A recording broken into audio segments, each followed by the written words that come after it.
Okay, so in the last video we installed WordPress. In this video we are going to configure it. I'm not going to cover in total detail every single thing you'll end up needing to do to your specific WordPress installation. I'm just going to cover the things that are obvious and always need to happen.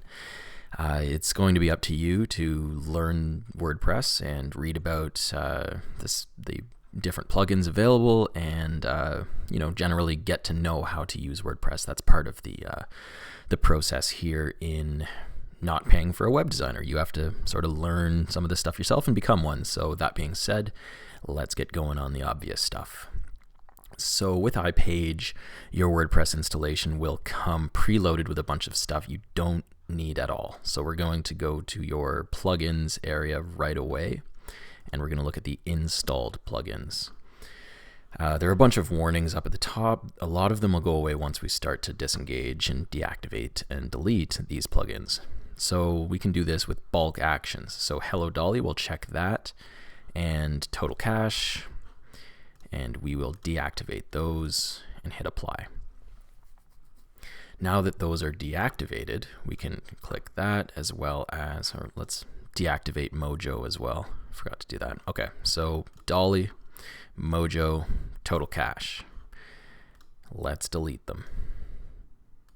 You can individually delete all of them if you like, but I like to use the bulk actions. It's a bit faster. So it's going to ask if we're sure. Yes, let's delete these files. And they're gone. So now all we have is Jetpack. And to activate Jetpack, I've already logged in with my WordPress.com account, but if you don't have a WordPress.com account, which you probably don't, you'll have to head over to WordPress.com and sign up for a WordPress.com account. So there's WordPress.com and WordPress.org. To use Jetpack, you need a WordPress.com account. So I've already got that. So I'll connect my Jetpack all up, and that's going to take a second to load. A lot of the stuff that you're going to be doing with WordPress does take a couple moments, so be patient. And I'm going to approve the connection to my WordPress account. And now Jetpack is ready to go. Jetpack, I absolutely guarantee is a good idea for you guys to use. So make sure to go to WordPress.com, sign up for WordPress.com, and then use that account to approve a connection to Jetpack on your self-hosted WordPress installation on your hosting plan with iPage. If all this stuff sounds really complicated, just let it glaze over your mind and don't worry about understanding it. We're just going to follow along for now. I'm going to hit jump start if this page comes up for you. We can do that. If you haven't done any of this stuff yet, just do it later. I'm going to auto-activate a lot of these plugins later on. You can do this in any sequence. It doesn't really matter when you do this stuff, but what I'm doing in broad terms is I'm setting up the WordPress site for 98% of the users out there. What I'm doing here is always kind of a good idea. So right away, let's go over to your settings and permalinks. So in the sidebar here, we're going to find permalinks. And the default structure of WordPress is to give a numbered permalink, which is not very helpful. We want a post name to show up.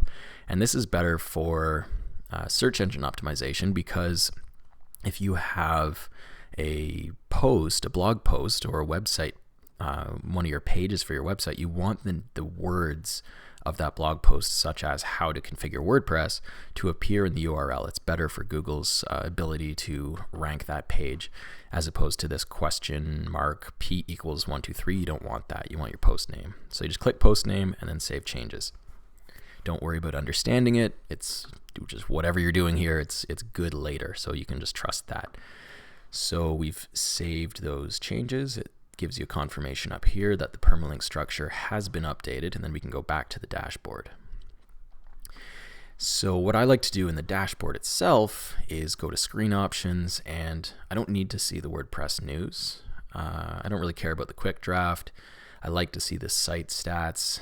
The activity is nice to leave, and the at a glance. Sometimes that's kind of nice too, but maybe I'll drag that over here and maybe I'll drag the site stats up to the top. When you start to get traffic on your site, it's nice to see that traffic as soon as you log into your WordPress dashboard.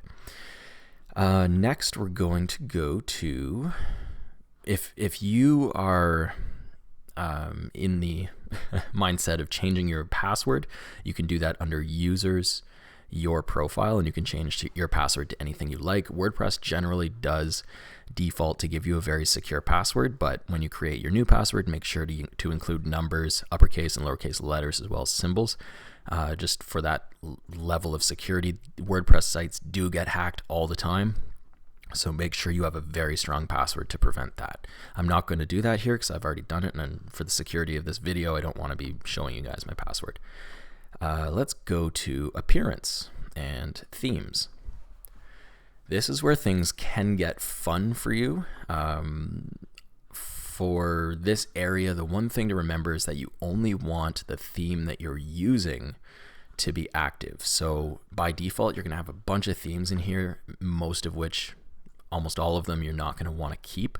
If you keep old themes, that compromises the security of your site. So you want to make sure to delete the themes that you're not using. So I'll show you how to do that. Let's click on one of them, and then in the bottom right there's a little red delete option. Let's click that and then OK.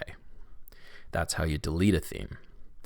I will delete all of these themes, and I will add a theme that I want to use. And here, when I click add theme, I can browse the themes. So this is where you can choose any theme that looks good to you, and you can preview these themes. You can install them if you like. There's an install button there. You can X out and check out other themes. It's up to you to choose the theme you like and the one that makes the most sense with the type of site you're trying to build, and to delete the themes that you're not using. So back to the themes area. Once I've installed the theme that I like, I'm going to make sure to delete all of these other themes. You won't be able to delete the active theme. So right now this theme is active. If I make this one active, so let's activate this one,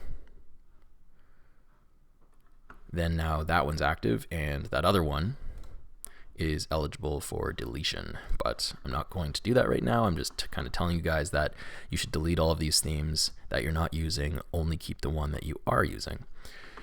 As well, right now there are no comments and there are also no updates available. You will see a little number, and it'll probably be highlighted in orange or red pretty soon after you've created your site.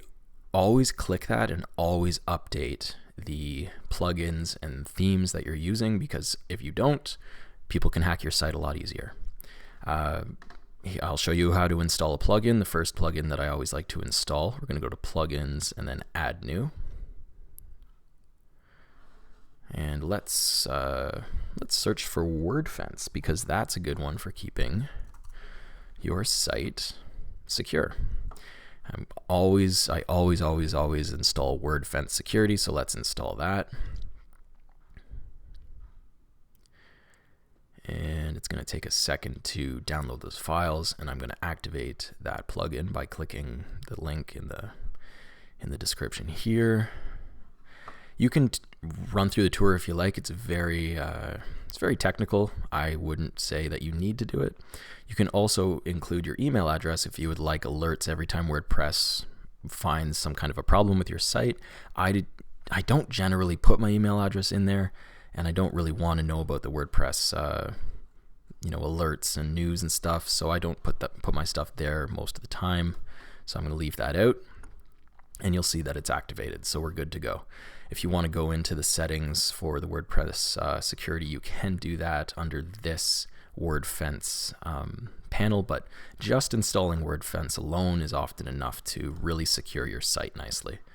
Another plugin that is very, very important, and we're going to go to add new again.